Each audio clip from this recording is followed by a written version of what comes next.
нишастҳои хабарӣ тибқи дастури президенти тоҷикистон аз соли 2005 доир мегарданд.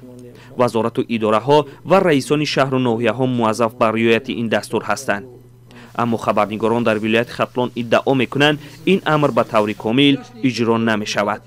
ба гуфтаи хабарнигорон чанд сол ба ин тараф бархи ниҳодҳои вилоят аз баргузории нишасти хабарӣ худдорӣ мекунанд. раисати кори дохилӣ минтақаи Кӯлоб ки як 2-3 сол нишаст чанд сол пеш буд мегузарон бедиаш алоҳида буд гоҳ уншо мегузарон бо бедиаш 1 сол гузарон 1-2 маротиба баъди ин оҳиста оҳиста унай байн рафт ваиш аз байн рафт иншам аз байн рафт. вилояти Хатлон ба ду минтақа Бохтар ва Кӯлоб тақсим мешавад. қарор аст идораҳои масъул дар ин минтақаҳо нишастҳои хабарӣ баргузор кунанд. 5 соли пеш идораи оҷонсии маводи нашоовар аввалин ниҳоде буд ки ин дастурро нодида гирифт.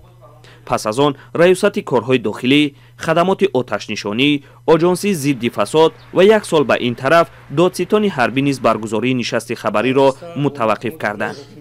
хабарнигорони расонаҳо мегӯянд баргузор накардани нишастҳои матбуотӣ ҳарроси раҳбарони ин ниҳодҳо аз интиқод аст. фурсати уфта саволҳо медоданд ва танқид мекарданд. баъзе ниҳодҳои ҳассосро мақомоти қудратӣ ҳастанд. дар ин ҷо нишасти хабарии 5 ниҳод аст ва ба ин танҳо 1 соат вақт ихтисос шудааст. баҳси баргузор накардани нишастҳои хабарӣ дар нишасти хабарии раиси вилоят матраҳ шуд. дар ҳукумати вилояти Хатлон гуфтанд ки минбаъд ниҳодҳои мазкур нишастҳои хабариро баргузор хоҳанд кард. агар дар ин самт агар дар ягон ташкилот ягон камбудӣ шуда бошад ин ҳатман бартараф карда мешавад, зеро иҷроиши амри президенти ҷумҳурии Тоҷикистон барои ҳар яки мо шарти зарур аст.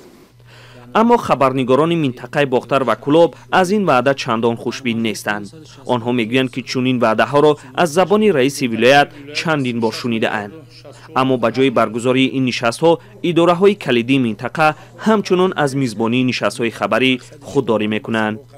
маҳмуҷон Раҳматзода, Озодӣ, Кӯлоб.